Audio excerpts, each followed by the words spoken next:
Cadê o caixinha? Pronto, a galera já tá voltando aqui. Muito obrigado, gente, a compreensão. E entrar de volta. Aí os comentários. Já chamei, caixa já tá entrando. Entrou. Que bom. Voltamos. Ai, voltamos, deu tudo certo. Isso é maravilhoso, né? Então, aí eu ia falar sobre a Claudete, que é lá de Alagoas, que participou junto com o Hudson.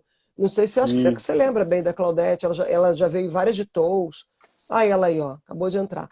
Então, eles participaram do projeto Fábrica de Teatro Popular e ela estava falando como aprendeu, como essa coisa da estética toda que você está falando hoje, eles desenvolveram lá na época da fábrica, né, com poesias, com canções, não só com imagem, mas que nos outros setores. Ela fez um comentário mais ou menos assim na outra live lá, tá? Foi um projeto lindo lá em Tam- Alagoas. Nossa, A eu também gente. adorei. Um projeto lindo. Foi em Alagoas, né? Pernambuco e Sergipe. Sergipe. E a Isso. mostra final foi em Sergipe, dentro de um terreirão de forró, assim, foi lindo. Uhum. Uma arquibancada, né? Que, Uma que a gente mega construiu, foi exposição da muito estética bonito. do oprimido que a gente fez. Foi muito bonito mesmo. Visualmente era tudo muito bonito. Vamos lá. De perguntas, deixa eu tentar chegar nas perguntas aqui. Ah, tá. Tem uma pessoa que fez um comentário que eu acho. Teve uma pessoa que falou, você é igual a propaganda árabe. Eu não sei eu não entendi.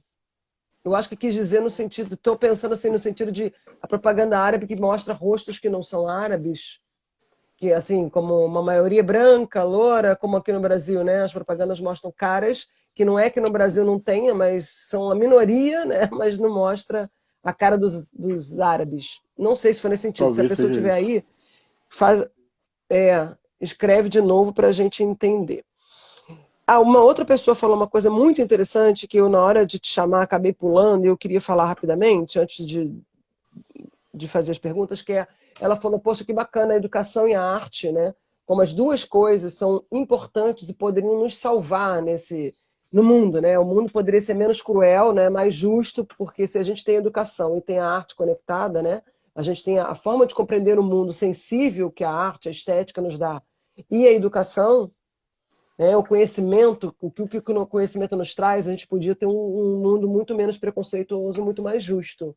E isso é uma fala muito interessante, porque a gente está falando também, falamos bastante aqui do teor nas escolas, como é que a gente usa o teatro na educação. Claro que hoje está na estética do oprimido, mas assim pensar também como é que a gente vê as aulas de artes e de artes cênicas nas escolas, né? Porque a maioria das vezes não são espaços de desenvolvimento da estética daquela pessoa que está ali, mas são espaços de consumo da arte alheia. Não é que Sim. não tem que ter, você precisa conhecer a arte que tem no mundo para você desenvolver a sua, né? Eu acho muito importante, né? Você conhecer as coisas, né? Como você acabou de falar. Poxa, quando a gente esteve na África, a gente viu coisas. Quando você começa a ler a estética negra, vocês conseguiram entender melhor a estética, né? Para vocês, os negros e nas negras.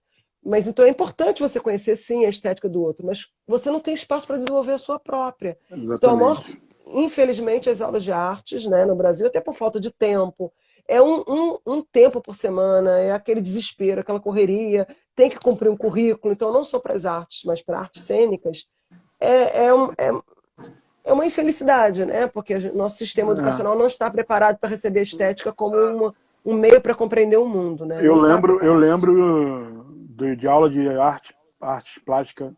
Ah, vamos fazer pontilhismo. Aí você ia lá e reproduzia pontilhismo. Vamos Isso fazer. aí, isso Isso, aí. isso até me chamou a atenção nos nossos processos de bandeirão, que sempre aparecia uma mão. Né? Sempre, não sei se tu lembra, a galera pintava a mão Sim, e sim. imprimia. Aí eu fiquei Sempre pensando, vem. pô, por que sempre vem isso aqui no Brasil? Porque lá em Guiné-Bissau e Moçambique isso não apareceu. Aí eu falei assim, pô, Hum, aí eu me lembrei que no jardim de infância, meu primeiro contato com arte, eu fazia lembro da muito, professora sim, pedir para pintar a mão e imprimir no papel. sim, Aí eu sim. falei, caramba, como mecanizou isso e ficou até hoje, né? E aí você pede para uma pessoa, vamos lá, te dou aqui pincel, tinta, para você agora, você pode ser artista, pode pintar. Aí a pessoa vai no que ela tem para se defender, que ela, nossa, peraí, eu já fiz isso na escola, vou pintar a mão. Entendeu? Ela usa Uhum. aquela coisa que está introjetada lá do jardim de Uhum. infância para Uhum. até começar a ter coragem de poder pegar no pincel, experimentar a tinta. É muito Exatamente. interessante, né? É. Como esse É muito processo pode interessante. ficar cristalizado durante anos, assim. Sim, porque a gente aprende a consumir desde criança, né? Desde bebê que a gente aprende a consumir, né? Porque o mundo nos impõe um consumo. A gente desaprende. E a falta de convívio também nos ensina errado. Eu lembrei de uma história agora que eu vou contar, ela é bem rápida. A minha sobrinha, o meu irmão e minha cunhada que contaram, quando ela era bem pequena, ela tinha uns 3 anos, 4 anos, algo assim. Ela fez um desenho, a professora pediu para fazer o desenho da turma.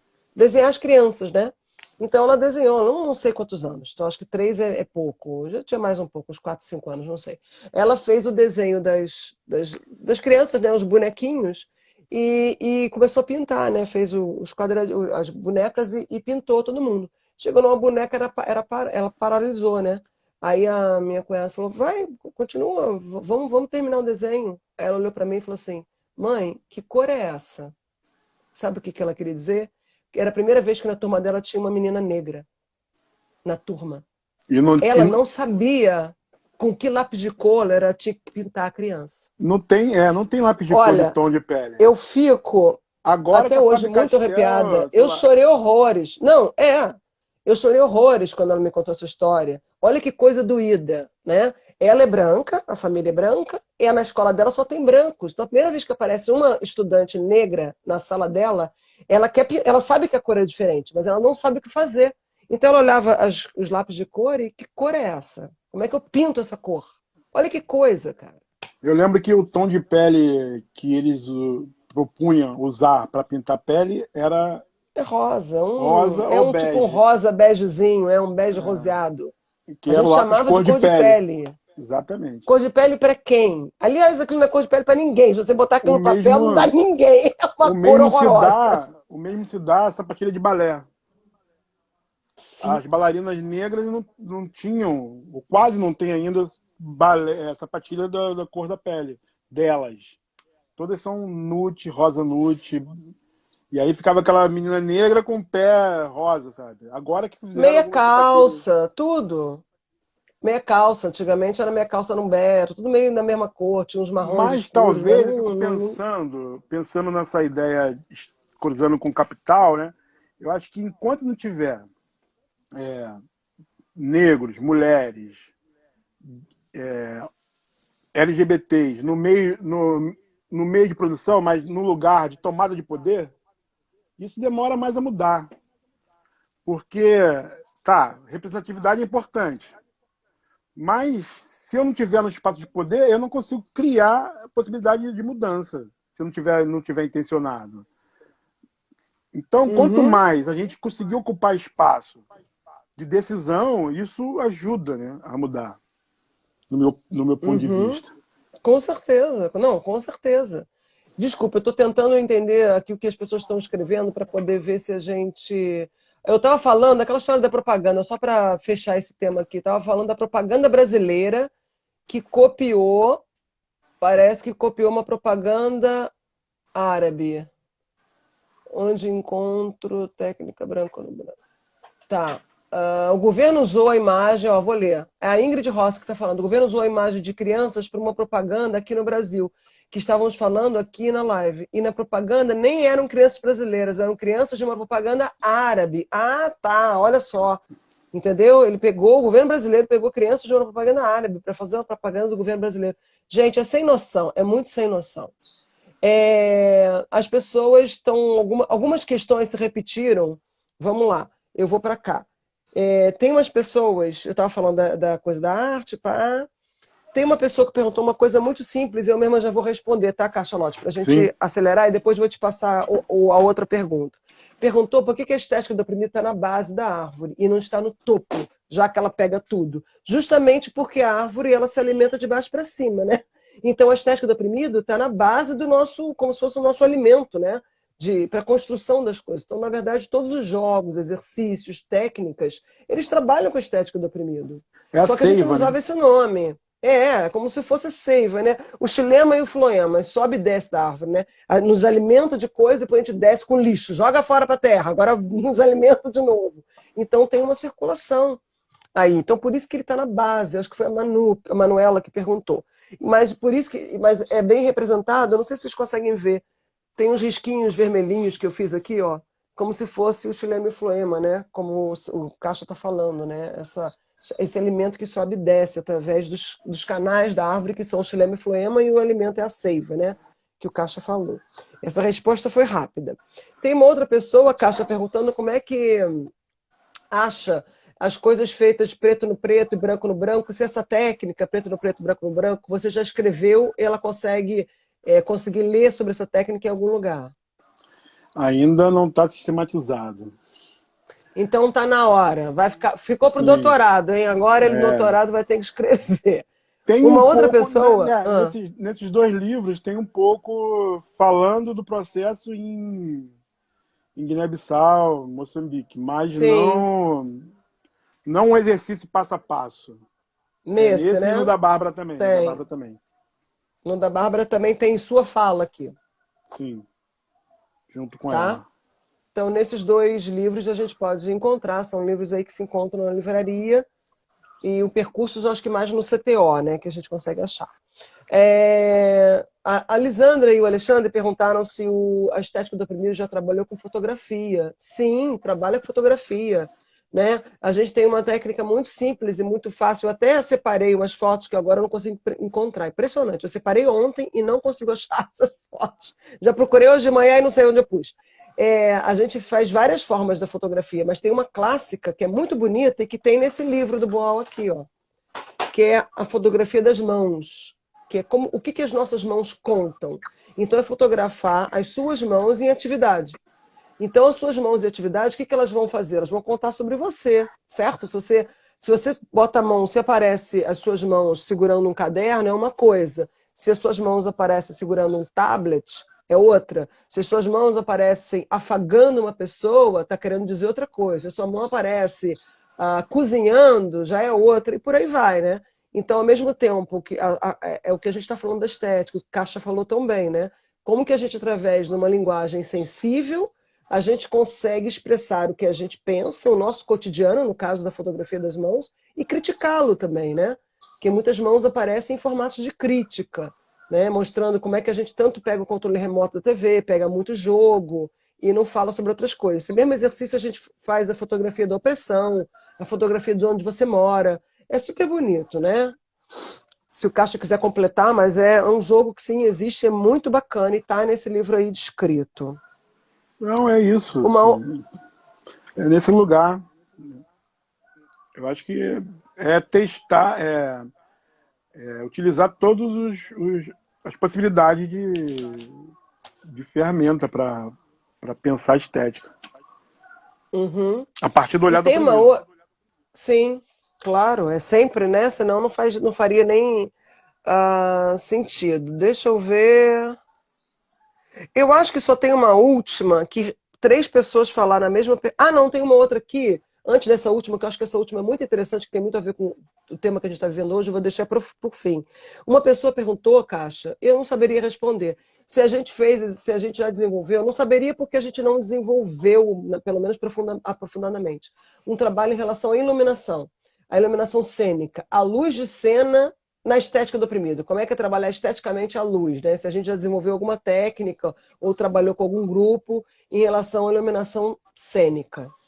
Você tem algum retorno para dar? O, o, o Cor do Brasil, né, estava experimentando alguma coisa em relação à projeção, cor. Mas o que acontece dentro do teatro oprimido? Que a gente apresenta em espaços tão diversos, e na maioria então, um dia a gente está apresentando na praça, outro dia numa quadra de escola, outro dia no teatro, com todo o recurso. Então a gente acaba, às vezes, não aprofundando essa Uhum. estética da luz, porque a gente não está num espaço com com Uhum. tecnologia, Convencional, equipamento. né? Sim, sim. A gente Mas o, usa pouco o recurso da luz, né? Infelizmente, porque a luz é riquíssima, mas na rua não dá, né? sim, Numa mas escola convencional não existe. O Cor do Fala. Brasil, ele estava com essa proposta de não exatamente luz, mas cinema, né? De inserir, inserimos no último espetáculo que a gente fez lá no CTO, a gente deixou uma TV ligada o tempo inteiro e ela passando notícias Ah, sobre o sim. genocídio da Uhum. população negra. Então era uma luz que ficava ali o tempo inteiro passando reportagem, né? Jovem morto, não sei o quê. E uma Conexão ideia de de, vídeo, né? Nos é, espetáculos, uma e coisa uma bem ideia brechtiana. de Hum. sonoridade também, de som de helicóptero, o tempo todo na peça. Mas a gente teve essa ideia de luz de o tempo todo ter um giroscópio da polícia, né? Como fala sobre opressão do homem, na genocídio do homem negro. A ideia é o tempo inteiro, de vez em quando, no espetáculo, passar aquele giroscópio da polícia, aquela luz da Polícia Vermelha. Como a ideia de Uhum. vigilância o tempo inteiro em cima do espetáculo.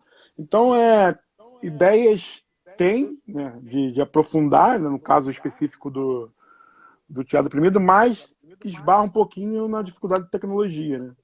Porque você precisa de Sim, com equipamento, precisa certeza. de. Enfim. Mas o Cor do Brasil chegou a pensar, a aprofundar algumas questões de luz também. Ah, tá. Então, aí agora as perguntas todas voltaram para o mesmo tema, que é muito bacana, que é nos dias de hoje. Eu gostaria de dar de falar uma experiência até que eu comecei a fazer, mas o Rony está fazendo mais nas escolas, né? As pessoas estão perguntando como trabalhar a estética, e a gente vai fechar com essa pergunta, tá, Caixa? Porque para mim já está bem no limite aqui. A gente já são 12h18. É, as pessoas estão perguntando como é que a gente trabalha a estética nesse momento, que é um momento virtual, né? É um momento de vida virtual, um momento virtual. A gente está vivendo no mundo virtual. Então, como é possível alguns grupos se manterem aí ativos, trabalhando a estética do oprimido, né? Ou na escola? Então, eu queria relatar uma experiência, por exemplo, você depois pode completar, que o Rony Valk, que é meu companheiro e que também é professor, que esteve aqui com a gente num dos Estou ao Vivo, falando de teatro invisível e como é que ele trabalha o TO na escola, né, na escola Gamitá. Ele está fazendo umas experiências com estética que a gente conversou antes e pensamos bastante. Ele está desenvolvendo na escola, na Gamitá, com os adolescentes, né, e com as crianças, como solicitando a feitura de algumas técnicas da estética virtualmente. Então, ele solicita numa aula, por exemplo, o que mais impressionou, né? Ele pediu para as crianças escreverem o que mais impressionou a elas e devolverem para ele. Elas devolveram. Depois, na aula seguinte, ele fez a leitura junto com todas as crianças selecionaram, cada uma fez grupos, né, do que mais impressionou. Eram grupos grandes, tinha um grupo grande sobre o governo Bolsonaro, tinha um grupo grande sobre a morte da Marielle Franco, que até hoje não se descobriu quem mandou matar, tinha um grupo grande de alguns assuntos, né, e tinha um grupo sobre família e tinha um grupo sobre Covid. Ele juntou os grupos. Naquele dia, eles voltaram para casa e se comprometeram juntos, né, pensar numa produção artística. Voltaram sem produção nenhuma. Eles não se reuniram, porque criança, adolescente, então eles não conseguiram fazer. Aí o que ele fez? Ele falou, então vamos fazer individual mesmo. Então cada um escolheu uma, porque esse formato não funciona. Às vezes o adolescente não é adulto, né? Ele tem o tempo dele, ele tem muitas questões normais que acontecem Sim. na escola física, acontecem na escola virtual também. Então ele pediu para eles fazerem individualmente. Nem todos devolveram, mas muitos devolveram, porque o trabalho individual é mais fácil para o adolescente que o trabalho coletivo, né? Até no momento virtual realmente é mais fácil, né? Não se encontram, então. E devolveram coisas lindíssimas. Não só, ele pediu geral, tipo, devolve pintura, vale pintura, vale escultura, vale fotografia, vale poesia. Não, só não vale palavra, só não valia palavra, né? Palavra pela palavra. Vale traduzir para qualquer coisa, pode fazer uma imagem. Então teve adolescente que fez desenhos, pinturas, desenhos nesse campo. Teve adolescente que produziu sonoridade, ficou fazendo um som, e a imagem dele aparecendo, ele fazendo som, super bacana. E teve adolescente que fez cena, chamou a família inteira para construir uma cena, porque ele fala, o que mais impressionou era sobre o Bolsonaro, era sobre o Bolsonaro não se importar com o isolamento, aquela cena que mostra quando ele vai falar com as pessoas, com os adoradores do Messias, lá do mito, e ele começa a conversar com todo mundo sem máscara. Era essa cena. O que mais impressionou o adolescente era, porra, como é que ele, num momento desse, ele chega perto das pessoas passando o vírus, que ele pode estar contaminado, e ele pode se contaminar, e estimula todo mundo. Então, o adolescente pegou a família inteira e construiu uma cena para apresentar, para criticar aquilo. É uma cena maravilhosa, é maravilhoso. Então, por exemplo, é um formato virtual que pode funcionar, né? E foi feito com crianças, entre outros. Ele fez a fotografia das mãos também, está desenvolvendo outros, né? Então, acho que a estética dá para ser desenvolvida no mundo virtual, né? Era isso que eu queria comentar. Se você quiser comentar alguma coisa, Caixa, eu vou deixar a palavra contigo. Você comenta e a gente já vai se despedindo. Pode ser assim, então? Pode ser. Não, eu acho que dá sim. A gente do Cor tá experimentando produção estética de vídeo, pensando em algumas coisas para lançar. Tipo, a Claudinha lançou vários vídeos contra machismo, né? Que nessa situação de pandemia aumentou muito a agressão contra a mulher. Então eu vi que a Cláudia postou fez vários processos estéticos, artísticos e postou. Teve um que até ajudei, eu desenhei, eu fiz alguns desenhos, então ela criou alguma sonoridade em cima do desenho e foi... dá para experimentar, dá para fazer. Tem muita você coisa, sozinho, né? Agora para você dar aula também, eu fico pensando, tem gente que não tem nem acesso à internet, dependendo, aí é complexo. um complexo. Às vezes É tem um uma complexo. pessoa que tem 10 pessoas em casa num cômodo só, como é que você consegue concentração para pensar em Não, não estética, né? existe. Não, a Tô escola pensando em EAD hoje sobrevivência. não. Claro. Não, isso não existe. Eu estou falando um exemplo que eu vou dar uma aula numa escola particular, de classe média, mas nem todos, viu? Tem muitas bolsas, nós muitos bolsistas e alguns também não têm acesso. Mas é uma escola uma escola maravilhosa. Então ela leva em consideração tudo. Ela não vai valer como uma. É tipo um exercício. Quem pode, pode, quem não pode, não pode, só para manter a coisa viva. Mas eles não estão dando conteúdo, não é uma escola conteudística, né? Então é outra lógica. Né? O que o nosso governo quer AD é uma brincadeira, né? Uma palhaçada, né? Uma palhaçada, né? Sim, As pessoas não têm o que comer, que você imagino. falou. Não tem acesso, e quando tem acesso tem que cuidar do filho, tem que cuidar da mãe, tem que cuidar da avó, né? Tem que trabalhar. Que isso, Tem gente? que Que loucura. sobreviver, né? Porque, pô, ainda entram matando as Pô, pessoas na favela. quer fazer Enem, gente? Quer manter Enem? Palhaçada. Agora conseguiram tirar essa ideia idiota. Governo idiota. Fora Bolsonaro! Pô, fora! Já começa a me alimentar, já começa a crescer a raiva. Daqui a pouco eu tô babando, cachorro. Começa a babar de ódio. Gente, a Se gente vai você fechar por tem, aqui. se Fala. você tem recursos, todo mundo envolvido tem recursos, dá para fazer. Agora, Sim, pensando socialmente, não acho interessante. complexo, Porque né? imagina, ainda mais o público que a gente trabalha, Não dá, né? não dá. Tá bom. Pessoas, estamos condenados à criatividade, igual eu sempre falava, né? Estamos condenados à criatividade. Sejam criativos, inventem coisas e digam pra gente aqui que a gente tá louco pra ouvir também. Essa live vai ficar gravada no IGTV, porque agora eles estão me pedindo para gravar, então estou deixando tudo gravado, tá? Não Ótimo. fica gravado os comentários, mas fica os vídeos, os dois. Já gravei o primeiro, tá lá. Vou gravar esse aqui como parte 2. E eu vou me despedindo, agradecendo demais a presença do Caixa, meu amigo, companheiro de trabalho, como eu falei. Tenho muito carinho por você sempre, então é muito bom estar aqui pela amizade e pelo trabalho, né? É gostoso a gente estar dividindo tela com alguém que a gente gosta muito. Não que eu não gostasse dos outros, eu amo todos. Eu só trouxe aqui gente que eu amo, gente, tá? Não Até porque arruma gente que a gente não ama não dá confusão. para conviver. Não, eu só trouxe aqui gente que eu adoro, impressionante. Porque não dá pra gente conviver com gente que a gente não adora. Mas tá faltando um monte de gente que eu amo, porque eu amo quase gente pra caralho, gente. Gente pra caceta, gente pra buceta, desculpa, porque isso não é só de caralho que tem gente que gosta, né? Buceta também faz parte do mundo das histórias. Aí eu ia mostrar uma coisa, mas não tô achando, Caixa. De repente você tem aí na sua mão a campanha Viva CTO, pra gente fechar, né? Então, Não tem aqui na lembrando minha que o mão. CTO. Pois é. Mas é bem simples. É benfeitoria.com/CTO.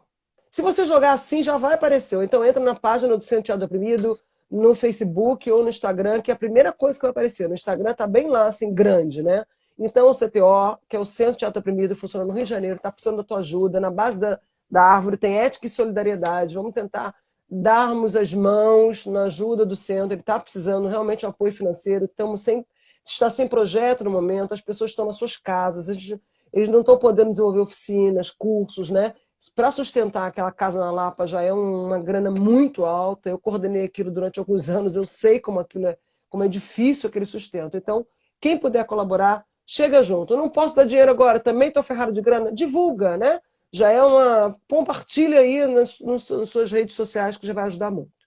Então é isso. Obrigado, Viva Caixa. CTO! Obrigado a todo mundo que esteve aí. Muito obrigado a Viva todo CTO! mundo. Obrigado, Clidemar. Obrigado, galera aí, meus amigos que entraram. Obrigado a todo mundo aí.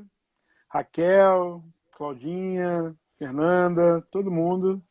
Um beijo. Foi minha primeira live, velho. Ó. Opa! Eu tô fazendo um monte de gente estrear em live. Eu e um monte de amigos e amigas, tudo topando. Vambora estrear. Tá divertido, né? Não é Tá tão ruim assim, é divertido. divertido. Não, Tá. tava meio apavorado, que eu sou tímido. Não parece, Nada, é mas eu sou muito tímido. tranquilo. Tá bom. Palhaçada, Caixa, para. Besteira, nada a ver. Um grande beijo. Obrigado, Muito gente. bom. Um abraço. Obrigado, gente. Obrigado, Tchau. Caixinha. Beijinho. Gente, eu não vou continuar mais nesse sistema. Eu vou fechar a primeira temporada de lives com esses parceiros e parceiras amigos que eu convidei aqui, tá? Agora eu vou fazer outro foco, mais voltado para educação, TO e educação, quem tiver afim, mas eu não sei bem se eu vou continuar com 2 dias. Fica de olho aí que eu vou anunciar, só para vocês saberem, tá? Beijinho, Caixa, de novo, obrigada. Beijo, gente. Muito Beijo, obrigada por tchau, todos gente. estarem aí. Até a próxima. Beijinho, Beijo. fui.